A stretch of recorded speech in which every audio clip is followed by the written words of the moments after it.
Everyone thinks modern Gojo is the strongest. But what if young Gojo was more terrifying? Young Gojo wasn't a hero. That was a glitch in the Matrix wearing a high school uniform. I'm breaking down every Gojo technique, tier by tier, from sloppy chaos to divine level precision, to answer one question: which Gojo was actually more dangerous? Before I can start talking about his new powers, you gotta understand Limitless. It's not a technique and it's not a move. Gojo doesn't use Limitless. He is Limitless. It's the source code. It lets him control space, like actual space, to slow things down, push stuff away, make invisible walls. But the cool part is, Limitless isn't just one move. It's kind of like a phone. And all the other powers like blue, red, infinity, and hollow purple are the apps on it. That's why we don't rank Limitless. It's not just another attack. It's the thing that makes everything else happen. It's like trying to rank gravity. It's just there, always working, constantly disrespecting physics. Back when Gojo was younger, Limitless was hard for him to control. His attacks were huge, his fights were messy. He was strong, but he hadn't figured it out.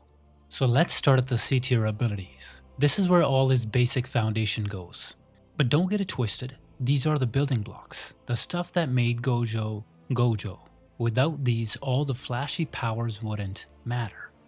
At first is his superhuman physical abilities. So, how hard can Gojo punch you? People always talk about hollow purple this, infinity that, but base Gojo is super strong even without all that. His raw curse energy doesn't just help with special moves, it makes his whole body stronger. That means he can move faster, hit harder, and run longer without getting tired. When Gojo was younger, he was already crazy athletic, fast, powerful, flashy, reckless, and burning energy like it was free. He used a ton of energy just showing off or going too hard and getting caught slipping. That's actually how Toji stabbed him. Gojo wasn't weak, he was just not paying enough attention. But now, modern Gojo is a whole different story. He's calm, focused, locked in, and doesn't waste a single move. In his fight with Sukuna, he dodges lightning fast attacks like he's on 2x speed. When he hits, it's clean and perfect, like he already knew what was going to happen. Modern Gojo isn't just strong, he's also efficient, more effective, even smarter. He moves only when he needs to, and when he does, you don't even see it coming. At number 2 is his enhanced perception and energy detection. Being fast is cool and all, but being aware, like knowing what's about to happen before anyone else does, that's where Gojo gets really scary. Gojo can sense curse energy and see tiny details during a fight. He doesn't just see someone throwing a punch, he can tell what they're planning, how they're moving, and even the kind of energy they're using. It's like he's reading their mind just by watching them. When Gojo was younger, he had really good instincts. He could follow enemies during battle, react super quickly, and change his moves on the spot. But it was mostly just raw talent. He was fast, but he wasn't always thinking ahead. So that's how Toji got close to him. Gojo didn't notice the little signs. But now modern Gojo is in a whole different weight class. He watches how curse energy moves, like a pro fighter watching someone breathe. He can tell if someone's faking, hiding a move, or about to do something tricky, even in the middle of total chaos. It's not about seeing more, it's about seeing the right things. At third is his tactical intelligence and combat genius. What really makes modern Gojo different isn't just all the crazy stuff he can do, it's how tactically intelligent and how much of a combat genius he is when he does it. He doesn't just fight with his power. Every move has a reason. He's strategic. During his younger days, he mostly fought with instinct. He was sort of loud, fast, and went all out because he knew he was powerful. But if things didn't go his way, he didn't always know what to do next. His battles looked cool, but modern Gojo fights like he's already seen the whole battle before it even starts. When he goes up against super tough enemies like Kenjaku or Sukuna, he doesn't just throw punches. He makes plans. He sets traps, messes with their timing, and tricks them into making mistakes. He uses everything.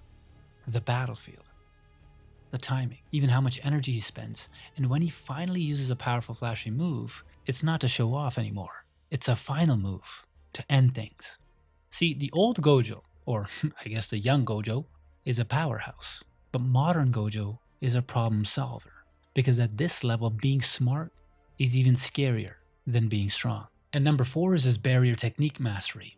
Being smart in a fight only works if your powers can keep up. And for Gojo, his barrier skills are what help him pull off his big plans. Barrier techniques don't always seem super cool, but they're actually used all the time. Sorcerers use them to take control of space around them, like drawing a line that says you're not getting past this. Things like curtains and seals are all barrier techniques.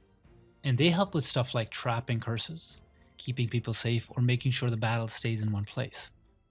When Gojo was younger, he didn't really use barriers. He probably thought that he didn't need them.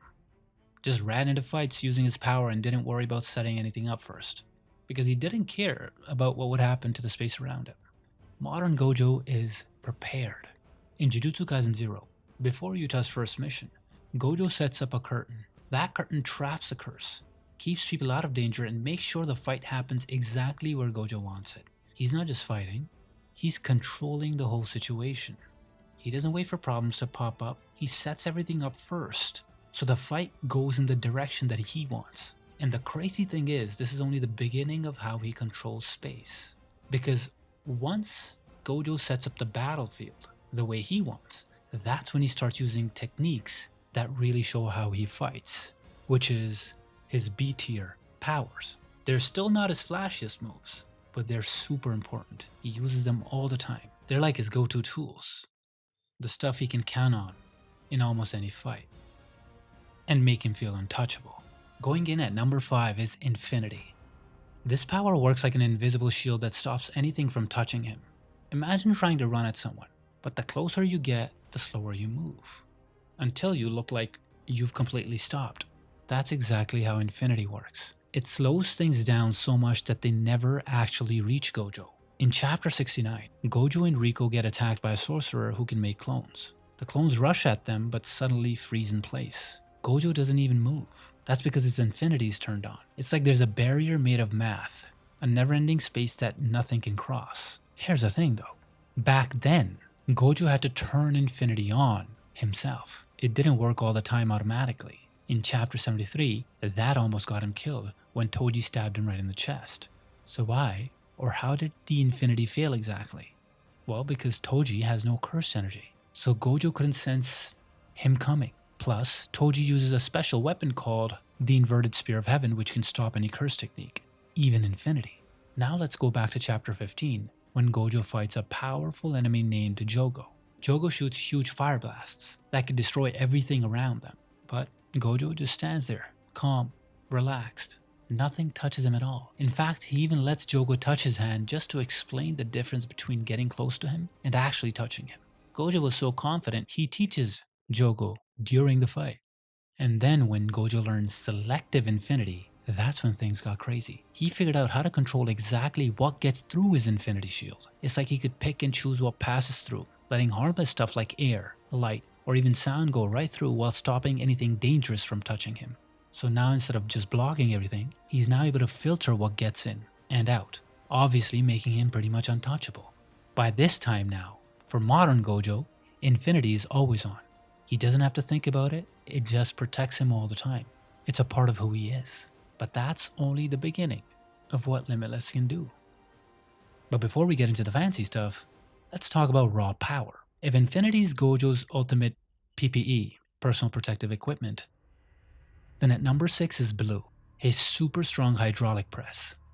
Blue is one of Gojo's techniques that uses attraction, a special power that crushes space by pulling everything in.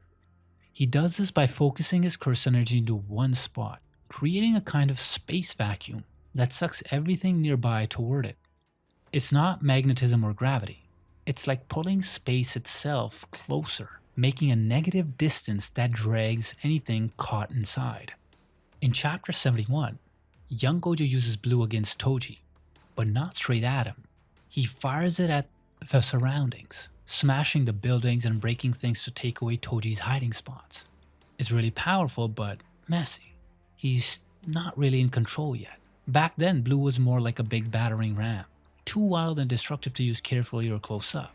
That's where modern Gojo changes everything. In chapter 234, during his fight with merged beast Agito, Gojo shrinks Blue into a tiny orb and shoots it right inside Agito's body. When he releases it, Agito collapses and disappears from the inside out. Gojo also uses blue to help him move. The same force that pulls space together can pull him forward super fast, so he can move around instantly. When Sukuna fires piercing blood, Gojo powers up blue and catches the attack while flying through the air, completely turning the fight around. Blue started off wild and rough, but now it's not just about breaking stuff anymore. It's about having total control. But now you're probably thinking, what would happen when Gojo takes that same space, and instead of pushing it inward, he pushes it outward? That's where number 7, Red, comes in. His ultimate wrecking ball. Curse technique reversal, Red, is basically the opposite of blue, where instead of pulling space inward, Red pushes space outward using something called positive cursed energy. This creates a huge blast that pushes everything away, like space itself is exploding and throwing stuff back. It's not fire or a punch, it's space expanding and knocking everything down. The problem with Red though is that it isn't easy to use. Turning cursed energy around to make this pushing force is one of the hardest things a sorcerer can do. Even Gojo couldn't figure it out when he was a student. He only got it after almost dying in a fight. In chapter 74, during his rematch with Toji, Gojo comes back different. He floats above the corridor, raises his hand, and fires Red. The blast sends Toji flying across the battlefield and rips through walls like they're made of paper. At that time, Red was pure raw power, from a moment of clarity during a crazy fight. But for modern Gojo, it's something Gojo throws out while walking. In Jujutsu Kaisen 0, during the night parade, a huge cursed spirit comes at him. Gojo barely even looks. He just flicks Red, and the spirit gets erased like it was drawn in pencil. That's how easy and powerful Red has become. Sometimes instead of blowing stuff up, Gojo just moves through it. Going into number 8 is Teleportation. Yeah, it's not actually called that in the show, and he doesn't yell out a move name or anything. But still, it's pretty obvious. Gojo isn't running from place to place. He's bending space and skipping the distance completely. It most likely comes from how blue works. Remember, blue pulls 2 points together by collapsing space. Well, Gojo uses that same idea to collapse the space between him and wherever he wants to go. So the distance between here and there just disappears. And boom, he's already there. Young Gojo didn't use this at all, or at least we never saw him do it. But modern Gojo is basically playing tag with space itself. In Jujutsu Kaisen 0, he straight up teleports Panda and Inumaki into a fight to help Yuta. Then later when a giant curse spirit comes at him, Gojo just vanishes and reappears right in front of Miguel, like surprise, and slaps him straight into the ground. He doesn't just use it for dodging, he uses teleporting to chase enemies, trap them, and get wherever he needs to be. We've seen him set up some kind of sorcery circle to teleport others, suggesting that it takes extra effort to move people besides himself. But when it's just him, he's in and out like nothing, blinking across space like it's nothing. But I want you to get ready because now we're getting into A-tier stuff. These aren't just regular moves. They're the ones that pretty much control the whole fight. But before we get into Gojo's super crazy powers, there's one more thing you need to understand. And this is as important as Limitless. And number 9 is 6 Eyes. And it's not a move or a blast, it's a super rare ability that only people from Gojo's family can get. And even then, almost nobody does. It's basically legendary. It lets Gojo see curse energy, not just sense it like other sorcerers, actually see it like every little flicker, every change, every power-up. He can watch it all happen in real time. But the really crazy part is that the 6 Eyes lets him control his curse energy perfectly. He can keep his limitless powers on all the time and still have tons of energy left to throw out red, blue, purple, like it's nothing. He never runs out, ever. It's like having infinite battery life. But remember earlier when Toji first attacked him? That was the one time the 6 Eyes didn't help. Gojo was watching for curse energy like always, but Toji didn't have any. No energy meant no signal, and Gojo couldn't see anything coming. That moment nearly got him killed. Thing is, that was still young Gojo. He trusted Six Eyes and what it showed him, but he didn't know how to use it to the max yet. Modern Gojo, on the other hand, uses the Six Eyes differently. He doesn't just react, he predicts. He can track cursed energy patterns, read attacks before they happen, and adjust his own energy like it's nothing. Like he can change it mid-fight super fast, even if he's fighting multiple enemies at once. Even when everything around him is going crazy, Gojo can lock in because he knows exactly when to hold his energy back and when to let it go, when to fake someone out, and when to go all in. It's not just about seeing stuff, it's about what he does with that vision. With Limitless, Gojo controls space. And with Six Eyes, he controls everything else. If you want to be a top tier sorcerer, this next ability is super important. And number 10 is Reverse Curse Technique. So you understand, basically curse energy is normally negative. It comes from all the bad stuff like fear, anger, and stress. But to explain the math behind it, which looks like magic, if you take two of these cursed negative energy streams and add them together, you end up with positive energy. That's what makes healing possible. Sounds simple, like how you have two negatives make a positive in math, but doing it for real is hard AF. It's not just about the technique, it's about knowing exactly how cursed energy works and being able to control it perfectly. Gojo didn't get it right away either. When he was a second year, even with all his talent, he couldn't figure it out. Then came his fight with Toji in chapter 72, where he got stabbed obviously through the chest and throat and left for dead. Instead of trying to fight through it like usual, he does the opposite. He stops. In chapter 74, he actually says that he gave up on trying to survive and just focused on figuring out curse energy. He studied it, how it flows, how it works, and how to control it. That's how he unlocked Reverse Curse Technique. Then Gojo healed himself and got back up. That moment didn't just save him, it completely changed how he fights. Fast forward to modern Gojo, he takes it to another level. In chapter 230, he uses Reverse Curse Technique to heal his brain, like the port where his limitless power is stored. Every time he pushes himself too hard and burns out, he heals it right then and there, in the middle of the fight. He doesn't even slow down. At this point, it's not just about healing injuries. It's like Gojo is controlling his body and powers while he's fighting, keeping everything at 100% all the time. And honestly, that kind of control is the only reason Gojo can even use these S tier abilities. These techniques are so crazy, they don't just win fights, they change what you think is even possible. And nothing does that better than number 11, Hollow Technique Purple. So purple happens when red and blue collide. Red pushes away power, blue pulls in power. Smash them into each other, it's like space starts to fold in on itself. And that makes something called imaginary mass. Once that mass forms, it moves super fast, and when it touches something, it doesn't burn or crush it. It erases it from existence, like whole forests, buildings, gone. Gojo first uses it in chapter 75, right after he learned the Reverse Curse Technique. He makes purple and fires it at Toji in the middle of their fight. As a result, Toji losing half his left arm instantly. This is the moment Gojo became the strongest modern sorcerer. Now, modern Gojo took this move and made it even crazier.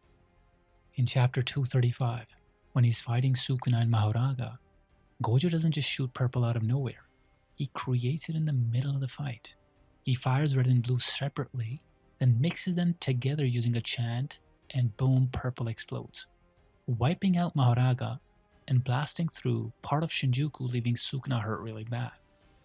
And get this, it wasn't even a perfect purple, because Gojo made it up on the spot. But when Gojo wants full control, not just over the fight, but over reality itself, he steps into his domain. And once you're inside it, the fight isn't just over, it never even started. And number 12 is Domain Expansion Unlimited Void, Gojo's ultimate move. It's like the top level of his limitless powers. When he uses it, the whole place turns into this weird, empty space, like deep space or something. When you're inside, it's not just that you're stuck, your brain gets completely overloaded. You get hit with so much information all at once that your brain just freezes. You can't think, you can't move, you just stop. Gojo explains it like this: when you're inside Unlimited Void, you get everything, all the info in the world, but you can't do anything with it. It's not pain or fear that makes you stop. It's like your brain just can't handle it and shuts down. The cool part is though, this doesn't affect Gojo or anyone he's touching. So if Gojo wants, he can lock down his enemies and keep his friends safe at the same time.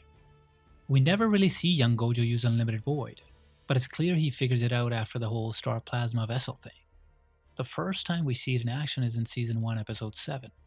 Gojo's fighting the monster named Jogo, and Jogo tries to trap Gojo in his own domain called Coffin of the Iron Mountain. But Gojo just shrugs it off and throws Unlimited Void as a counterback at him. Jogo gets stuck, totally frozen, overwhelmed by so much info he can't even process. He's completely helpless. And that's what makes Unlimited Void so ultimate. For Gojo, it's not about hitting harder. It's about making sure an enemy can't do anything at all. But here's the real question. Who's really stronger? So young Gojo was raw power, modern Gojo is refined. So who do you think wins at the end of the day? But Gojo still died. And so the real question is, who had the strongest domain expansion of them all?